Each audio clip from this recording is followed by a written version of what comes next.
This is Cobbler Wren. Wow, I'm at a loss.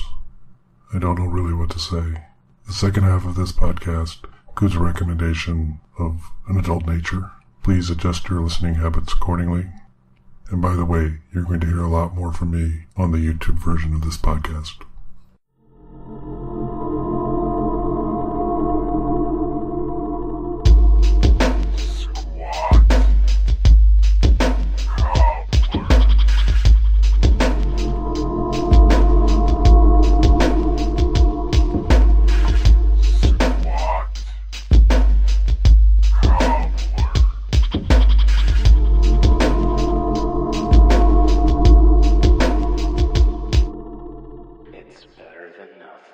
Hello, everybody, and welcome back to Squat Cobbler, and I'm Kelly Toole at KELLYTHUL on Twitter. And I'm Mike at Official Pagan on everything. This week, shockingly, well, I don't know for sure, but Mike, is your recommendation Alice Cooper related? No, this is one of those few times where we're not really. Well, I guess we already did talk about Alice Cooper, so yeah, but it's kind of going to speak less about Alice Cooper. Yeah, the collector's edition, Squat Cobbler, where we will speak less about Alice Cooper than on a typical Squat Cobbler. So, and I'm talking about music, and I'm not talking about Alice Cooper. So, super excited about that. Wow, so you're even in like the territory. Fighting the urge, yep, just to kind of balance it out a little bit. But I'm going to be super interested if you haven't heard this album and I get a chance to turn you on to it. I'll be super excited about that. This was a super tough recommendation for me because I also really want Mel aware of this one because I think she would also enjoy it. So I'm trying to decide if I'll just do this recommendation on both Squat Cobbler, Nurture and Sport, or just strongly Mel, who's been a great listener to Squat Cobbler lately, maybe just encourage her to check this one out because I think this is one that will span the Mike and Mel continuum of musical tastes. So very good from there. Well, it could be pretty funny if you do like a really dramatically different recommendation on Nurture and Support. Like make it sound like you're like it's mostly cello based and. Yeah, maybe I'll just make a bunch of stuff up about it. Yeah, and it's really great because like they had one thing where all the former presidents joined, they sang the choruses. And yeah, so we'll think about it. But my recommendation for this week is an album released in 1990 by someone who's no stranger to this podcast, Brian Eno. But it's a Brian Eno, John Cale collaboration called Wrong Way Up. So how much familiarity do you have with Wrong Way Up, Mike? I have read a few things about it, but to the best of my knowledge, I haven't heard anything from it. So this troubles me significantly. I was actually at work the other day, and a lot of times I'll put on Another Green World on YouTube and just kind of have it playing in the background as I go about the evil corporate work that I do. And I had just kind of in the YouTube suggested. And for anyone who doesn't know, Kelly runs an oil company that just intentionally dumps oil into the waters. Yeah, one of the few seal-powered oil drills that are out there today. We're very proud of that. So there's that. As I looked through the list to kind of say what I was going to listen to, I saw this Wrong Way Up. And I said, and it's Cale, and it's Eno. Great, I'd listen to it. And the first song played, and I go, boy, this sounds really familiar. And the next song played, and it was really familiar. And it got to the end of the album, and I go, you know what? I think at some point in my life, I owned this album.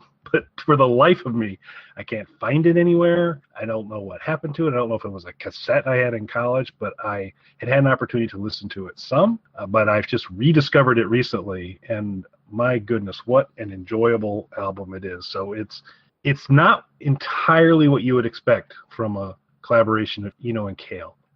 It is. First off, then, before you tell me what it is, can I just take a guess? Sure. 90s gangster rap. No. No, that's not.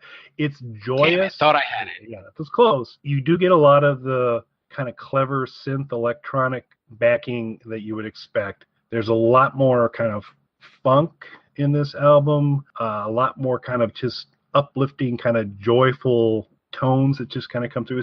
It's a treasure to listen to. It's one of these things that if you're just kind of looking to have something going on in the background, it would be outstanding. Kind of going through, I'm not going to do kind of our Alice Cooper track by track everything deal, but Lay My Love kicks Wrong Way Up off, and it is got a really kind of hooky little synth thing running, and you've got basically Cale and Eno intertwining on the lyrics, and it's just kind of uplifting. It's got almost like a non-hipster Talking Heads kind of vibe to it, if you will. But it's just bright and You fun. had me a non-hipster. Yes, they definitely would say non-hipster from there, but still, you got a little bit of the kind of Talking Heads-ish kind of things going, but it's just Lay My Love is just an outstanding song that starts it off and really sets the tone that this is, while it's not repetitive, you get kind of the feel you're going to get on this album throughout. It's followed by One Word, which kind of continues the theme as well, and then in the background, which starts to sound a little more, it feels like a bit more of a more heavily influenced John Cale song. Still good. Love John Cale. It's really, really good. There's a song called Cordoba, which, if you're familiar with the Lou Reed, John Cale collaboration songs for Dorella to honor Andy Warhol after he passed away, it's got a very, very reminiscent feel for that. So again, kind of a little bit of a stronger Cale kind of notification for it. Just to interrupt you and go off on a quick little tangent, at some point we really should do a Lou Reed review. I agree. And it'll be interesting to see, once we eventually make our way through the Cooper catalog, since those have gone over really well and it's been fun to do, I was thinking we got to kind of line up maybe who we do next. And I think Lou Reed would have to be on the short list, because talk about a varied catalog of music could be pretty cool. But if not that, absolutely. We at least need to pick a couple of them, because there's a lot of great Lou Reed stuff that. Oh, I would love to do like a really in-depth track by track of Lulu. And heavy metal music, because I think we're going to need to really take that bad boy apart. I prefer not. Well, shouldn't give too many spoilers away, but I prefer that to Lulu. Oh wow. Interesting. Yeah, we'll have to see on that. But it would be, heavy metal music is my raise your fist and yell of the Lou Reed catalog, I would have to say. But see, that's actually what, and we're kind of going way off topic here, and I'm sorry for that. But that album for me was really interesting, because I wasn't familiar at all with the concept of sort of noise music and that sort of soundscape. So that kind of introduced me to that. We could talk more about it today. I agree that it is in that genre. I just question a little bit how much of that was artistic license and exploration, and how much of it was a middle finger to his record company as he was wrapping up his contract. Yeah, you can make the argument that in and of itself is an artistic expression. Fair enough. But back to Wrong Way Up. I got you way off topic there. Sorry about that, sir. No, just wanted to kind of mention a couple other things. That this is an album of pure joy to listen to. It's not going to be like a driving rock record, but it's got some clever synth, a lot of hook to it, just soothing, fun, enjoyable. It's just, you can't not be in a better mood after you listen to it. Towards the tail end of it, there's a song called Been There and Done That, which I think you might have heard, because it is the only Eno single ever to reach the American chart. It actually reached number 11 somewhere in the 90s. So this features that might be what I'm familiar with from this project, because Bells, like I said, and I know I've seen it written before. That's probably where my familiarity with it comes from. Yeah, I think so. And once you hear it, you get really you're going to get, it's not the best song on this album by far, but it does kind of trot out a lot of what you're going to get in terms of a feel and all that. And it's a nice song, but I just think there's some stronger things on it that, like as I mentioned, Lay My Love, I'm a huge fan of. Cordoba's very, very interesting. Then the tail of the album finishes super strong. My favorite song on the album is called Crime in the Desert, which, if we could work out the royalty things, I would absolutely love to have as the theme song for Squat Cobbler. And at the end of it, the kind of closing lyrics are like, they didn't care for her body, they took advantage of her mind, so they took her ideas and they ran away. So it's just kind of a really cool thing, but done in a real peppy, happy kind of, we're desert criminals kind of way. And then it finishes with... Well, as much as I'm a huge Eno fan, and I would love to have anything of his associated with something that we do. I am a little bit offended. I mean, I'm kind of partial to the Squat Cobbler theme song as it is now. Yeah, maybe this is for promotional material. Maybe that's it. This is like our promo type of thing. But yeah, I am very much a fan of our existing material. So I'm not seeking out a replacement, but somewhere I would like for us to find a way to use Crime in the Desert somewhere. How about that? Okay, then that's better. And then if you cloned Brian Eno and Jim Reeves, you'd get the last song on this album, which is called The River. And I think that kind of stands alone right there. That's basically, it's a Brian Eno, Jim Reeves song, which is kind of interesting thing and a kind of a fun way to end the album. So it's just bright, enjoyable music. It's kind of a hidden gem. A lot of people aren't aware with it. So if you get a chance, you can jump to YouTube and kind of listen to the whole thing, as that's how I rediscovered it. But I think you're going to be happy if you do. What's also interesting, and I'm a little disappointed that I didn't get any copies of this on the version that I got and lost somehow, but there were some other tracks, bonus tracks involved in the UK releases and the rest of the world, including You Don't Miss Your Water and Palaquin. And so these sound pretty interesting as well. But they're not on what you're going to find on YouTube. I'm sure they're out there somewhere. But this is a pretty cool album. And so if you haven't had a chance, and if you kind of like Eno or Cale, Talking Heads, or some different things there, I think this is worth a listen, because you're going to get awesomeness, and it'll be hipster-free awesomeness. So that's my recommendation for this week. I mean, it's a great recommendation, especially when you can tag it hipster free. So my favorite Eno project is Ambient One, Music for Airports. In comparison to that, like how far away removed from that are we talking? Significantly. You might kind of recognize some connectivities, but this is clear separation of work. I mean, probably if you go back to things like Taking Tiger Mountain by Strategy and some of those, you could see a closer alignment to it. But the ambient stuff, the same person created it, but it's two very different chapters in his musical career. Well, that was a great recommendation, Kelly. Thank you. Before I get into my recommendation, there's an ongoing situation that we've already notified the squatties about. We're the loop on this thing, and that's basically that Kelly's gotten into a little bit of trouble with YouTube recently. And in fact, if I am correct in saying this, a few Nurture and Support episodes have even been flagged in recent days as of the time we're recording this. Is that correct? Yeah, my troubles with YouTube have grown into multi-dimensional troubles with YouTube, and from places that I never even expect. So we covered in a past episode, one of our videos was found to violate community guidelines, which carried with it a penalty, and that penalty is I cannot live stream until September 20th. So I'm bearing that weight, really not wanting to get a second strike, because the stakes go up as you get more strikes. But apparently, and YouTube's had some issues recently with large brands coming after them for having ads that the brands are paying for aligned with video content that they wouldn't necessarily be very happy with, which to me, I don't know who wouldn't be happy being aligned with Squat Cobbler content. But I think they're patrolling their borders a little more closely. So in addition to kind of this larger violation I got recently, I was treated to the fact that says, hey, by the way, if you're wondering what's going on, we've kind of flagged a number of your videos as not appropriate for most advertisers. And so I figured I knew what I was going to find when I went to that list, and it was all going to be with my good friend Mike. But much to my surprise, 2 out of the 3 videos that were flagged were Nurture and Support episodes. They weren't taken down, they weren't community violations, but they were either suitable for no advertisers or some advertisers wouldn't be comfortable. And so that was interesting. And I'm still trying to go through the 2 particular ones that got into some trouble there and understand why, because it's not super clear to me yet. But all this conversation really disturbs me as a preamble to your recommendation, Mike. Well, what I'm getting at here, and you sort of already touched on it, is you were surprised when you went and saw which videos those were. Was there a particular Squat Cobbler maybe that you thought would have violated some sort of terms or gotten some sort of flag? Yeah, because I think even though well, there's 2. Because I think the first Squat Cobbler, I still don't know if it's in our best interest for me to continually point out, hey, I think there's 2 more videos. These are probably worth a look.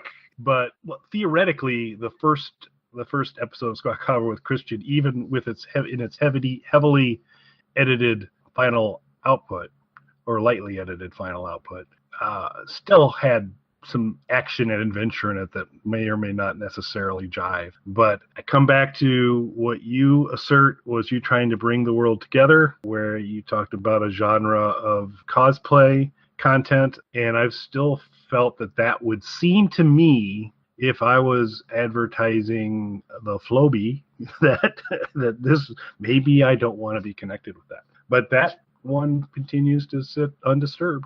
So it's in that interest, because that one in particular was the one that I was thinking of. And in fact, even when you told me that other videos had run into some issues, I just assumed it might be that one, because there's some people who, maybe see it the way you do and don't see it as clean cut as I intended it to be, nurturing for our country as a whole to bring people together. But obviously YouTube sees it the way that I do.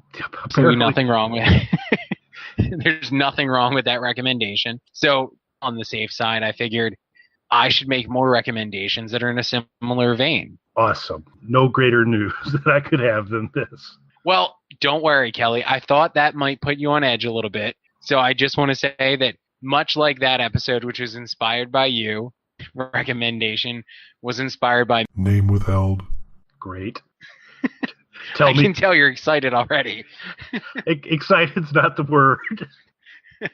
So on a recent episode of Nurture and Support, Name withheld. who, as you've already mentioned, has been making her way through our Alice Cooper recommendations, pointed out that she saw the same similarities in the Raise Your Fist and Yell cover, Vampire Hunter D. She had seen the animated feature film of. Yes, she did. See, we're good so far, right? So far. I'm scared still. Kelly, don't worry. Everything will be fine. So she also mentioned that Vampire Hunter D was the first animated show or film that she had seen that had... Nope. That is also correct. Still good? Yes. I feel the cliff. I'm closer to the edge of the cliff, but yeah, it's good. Okay. So, how familiar are you with the genre of Mike's recommendation? Awesome. Mike, I'm afraid I do not have a lot of extemporaneous knowledge about that subject. Great, because that allows me to talk more about it. Great. I was hoping that I would have to inform you of this. I'm not even going to try and monetize this video. It's not worth it. Don't worry. I'm going to keep it clean, just like the Scooby video. We're going to stay on the right side of everything on this. So this is family friendly. The genre of Mike's recommendation. What you're telling me. Yeah, this is everybody gather the family around. We're going to have a light... The genre of Mike's recommendation. Conversation that's fit for the whole family. You really want me to be off of YouTube, don't you? This is your goal. No, well, I was thinking about it today, and I'm like, how can I help Kelly out? And I was thinking, like, okay, what's something that seems to be in the clear? The Scooby episode. That was inspired by you, so it's only fair to do something inspired by... Name withheld. So, envisioning your facial expressions at the moment. You'd be accurate. It would be. I think you're probably picturing what's actually happening at this moment. So I assume did you kind of in advance of the show visit with Name withheld. Say, hey, I just wanted to let you know what you inspired me to recommend this week on Squat Cobbler, because of course not, Kelly. I really think it's important that you have that conversation with Name withheld. Or I will. Well, we haven't actually gotten to my recommendation yet. And I don't even know, it's not even a recommendation per se. Talk about something that she inspired. Okay. With maybe a recommendation thrown in. So, she had mentioned that was the first animated movie or... And for anyone who doesn't know, there is a lot of more adult-oriented material. Are you familiar with that? Yes. Yeah, you are. My knowledge of that's slightly deeper than... The genre of Mike's recommendation. So these are sentences I never thought I would say. So when you woke up this morning and you were thinking of like good bullet points for the show tonight, were you like... Squirrel. Yeah, where on the relative scale? Yeah, this was not part of my pre-show preparation, no. Do you think like a good epitaph for your headstone one day would be deeper than... The genre of Mike's recommendation. No, I do not, Mike. I do. I think that would be excellent. Well, I'm going to be doing a lot to make Clearly, you have the quote of the show already. Yeah, that's the title I'll use, because that'll whistle right through. Yeah. See, actually, out of context, that makes it sound way worse than what I'm saying. Oh, yeah. Way worse. So, that got me to thinking that there is a lot of more adult-oriented material, especially in anime. And since we had talked about the Scooby-Doo thing, Scooby-Doo being a relatively tame and family-friendly show, what if we kind of went in the reverse and took something that, in the minds of a lot of people who aren't familiar with that world, would be something geared towards kids, when in fact it was always sort of aimed at a much more mature audience. Still with me? As much as I'm going to be. That's the spirit, Kelly. Speaking of which, before we get any further, are we going to get a visit from Cobbler Wren on this episode? I think one, so potentially I could see, so as folks know, due to these adventures, there is the those of you listening to the podcast through iTunes, Stitcher, whatever, are getting this in its full glory with the explicit tag, and there's really the only edits are done is to just kind of clean up the audio. Explicit tag? I haven't said anything offensive yet. Yeah, okay, whatever. But let's just go with it. Roll with me on this. But the YouTube versions, because of some of the issues, we've worked to try and kind of put them in a what would be considered a safer place. If this episode makes it to YouTube, which I'm beginning to sincerely doubt, but if this episode makes it to YouTube, I think after my recommendation, Cobbler might just show up and say, and then Mike recommended something, and if you'd like to hear it, go to the podcast. But we'll see. That could be cool. It could be like a good cliffhanger. Yeah, and gets more people to the podcast and to the blog and all that good stuff. See, I'm helping us in the long run. So back to the genre of Mike's recommendation. So stop helping. So there's this whole world. There's this whole world of nope, including stuff that would be viewed as being nope. Okay. Have you seen any? I have not. This is a safe place, Kelly. We're all friends here. Yes. I think the closest I would come, and it's not even very close to it, would be the heavy metal series. Would be the edgiest, I believe, that I've seen. Well, first off, I absolutely love heavy metal. The first one. Yeah, the first one, definitely. Yeah, second one not so much. That was re-released in theaters at some point. When it initially came out, I was a really young kid, but it was re-released in theaters at some point when I was a teenager, I guess. And I went to the theater with my then stepmother to see it. She had a really interesting reaction to it. Did you ever go to a theater and enjoy someone's reaction to what you're watching more than the film itself? Yeah, there's been a few cases where that's happened. It wasn't necessarily during the film, but it was after it. As I walked out with the person I watched Brazil with, I love the movie Brazil. I thought it was just a piece of art, and my companion thought it was a piece of something else. and they were angry. They were very angry about the movie because they said there were so many things that they didn't understand, and it was stupid, and it made them very angry. So that it was post movie that I got that reaction, but not during it. No, she was really good at during the movie's sort of facial expressions and reactions to things. Heavy metal was one of the better ones, and you would think it would, although it would elicit the greater reaction. The best was Ace Ventura, Pet Detective. I could see moments in there that could knock somebody off of their pins a little bit. Yeah, I think it was more, though, honestly, not even any of the content of the film itself. It was more her just not finding any of it funny from the first moment to last. Just sitting there, arms folded, making it a point to let you know that she was not enjoying the film. Yeah, I'd say the Ace Ventura canon is a bit of an acquired taste. I'm not even going to say I'm a fan of it, but I've never laughed so hard in a movie theater before just watching her reaction to the movie. Hey, keep talking about this, because the more you talk about this, the less you're talking about your recommendation. What other movie? But back to the genre of Mike's recommendation. So, plenty of stuff you can put in there, which is long gaps of things you have to cut out in between and put Cobbler in. Like, no, seriously, go to the blog. Yeah. It'll be interesting to see how I do the edit, because the cheap and easy is just to cut the whole second half out and have Cobbler say, nah, go to it. But it also might be kind of fun to be able to find the 2 or 3 seconds of this conversation that can make its way to YouTube. You should have like just long beeps. I pop in with little things like an Ace Ventura and then beep. Yeah, for some reason I think the new YouTube monitoring software kind of use those censoring beeps as a flag as well. So, which is pretty funny. And if there's a piece out there that's teeming with 40% beep, they might go, their default position might be that this might not be suitable for all advertisers. And especially when it's titled deeper than the genre of Mike's recommendation. Yeah, there was a much more innocent title to this earlier. I'll have to go back, and once I kind of gather myself to listen to the first part of this podcast, there was a more innocent title that I believe we'll be using. You know, for what it's worth, I'm putting my money behind deeper than the genre of Mike's recommendation. But it's your call. So anyway, back to my recommendation. Whole world of more adult animation out there, including Squirrel. And said kind of got me thinking about this, because I'm sure there's a lot of people who are completely unaware of this, or other people have been exposed to more, I'll say like adult animation to varying degrees, like you've seen heavy metal. What I'm going to recommend or use as the baseline for this recommendation is if you are interested in getting into Nope. is a film called Mike's recommendation. Are you familiar with this at all, Kelly? No, I'm still processing being part of a show where it's like, if you are interested in getting more involved with The genre of Mike's recommendation. this is my recommendation. So I'm working through that still. Give me a sec. No, I'm You're not. still just trying to catch up.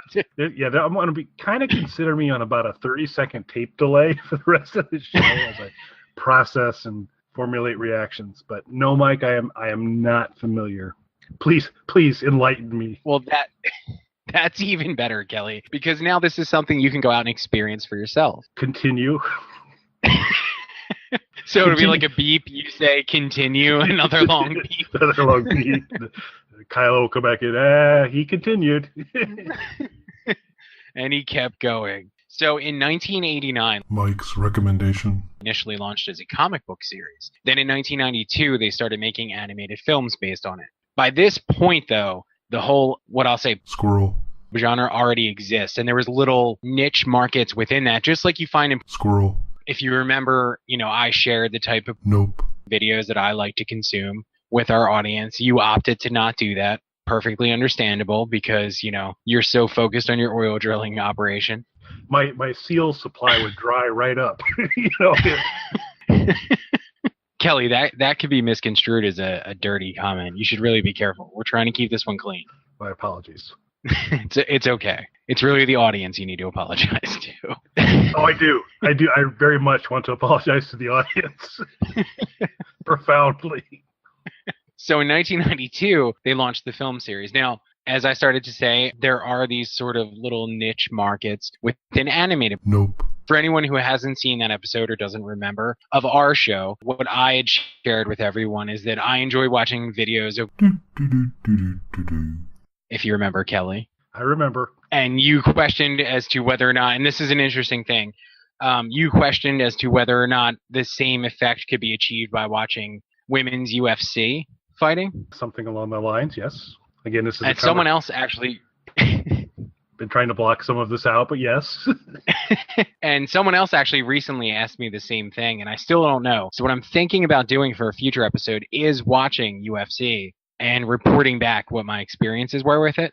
Well, the genre of Mike's recommendation is an extremely popular one, especially with animated films, particularly anime films. The genre of Mike's recommendation. Much further back than any of this stuff does. A lot of these animated films, to the best of my knowledge, you can really trace back to the 80s is where a lot of that stuff starts. Late 80s and early 90s, you see it really pick up in popularity. But you can see examples of the genre of Mike's recommendation going back in artwork significantly further back than that. You were a fan of the show Mad Men, right? Yes. So in the boss's office, he had a painting of a woman. That is a famous the genre of Mike's recommendation image, and that's considered one of the early examples of it. I don't remember the year that dates. Mike's recommendation, which is the one that we're talking about now, began in 1989 as a comic book, and in 1992 they started making the animated films off of it. What makes this one a little bit different than some of the other. A lot of stuff in this genre, as you can expect by the name, the genre of Mike's recommendation,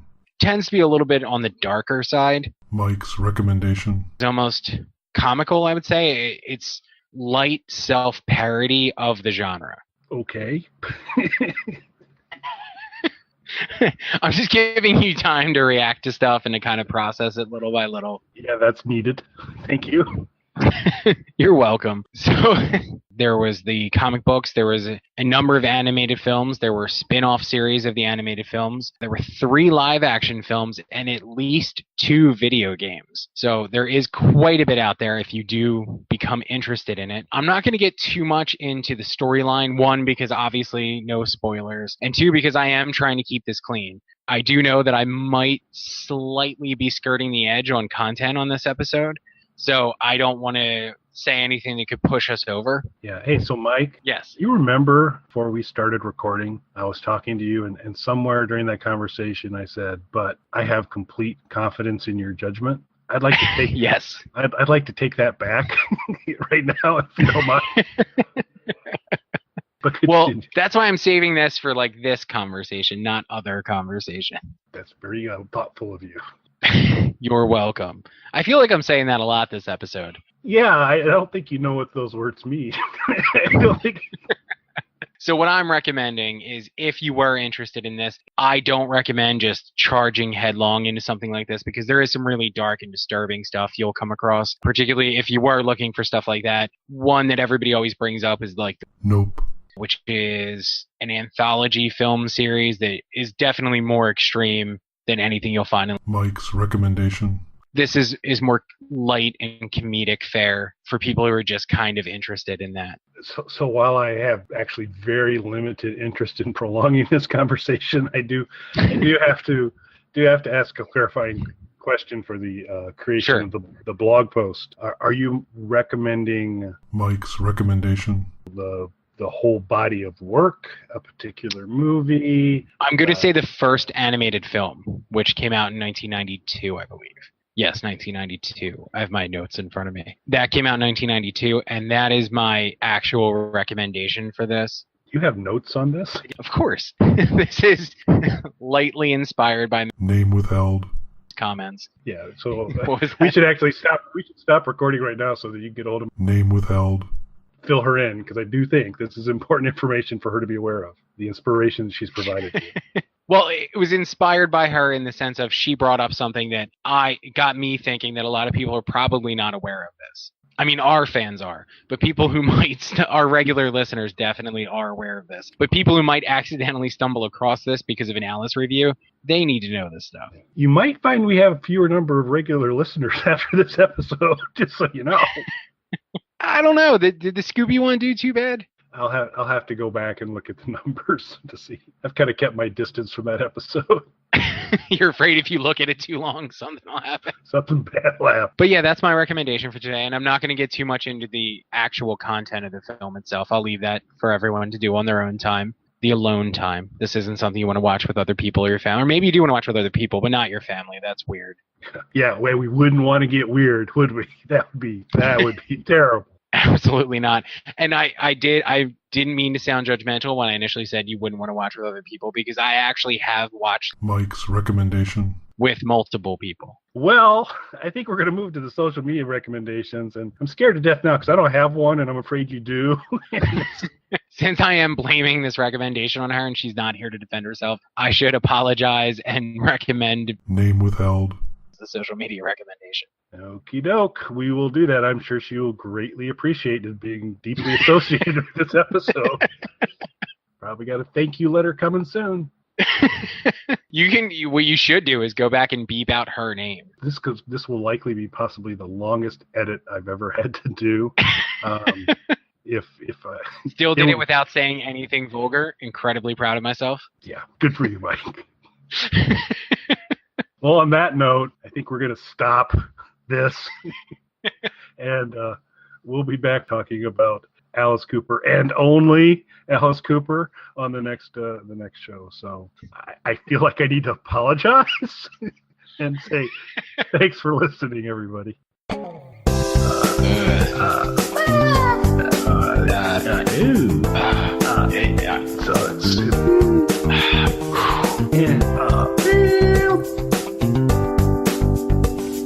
All right, I'm going to stop the broadcast.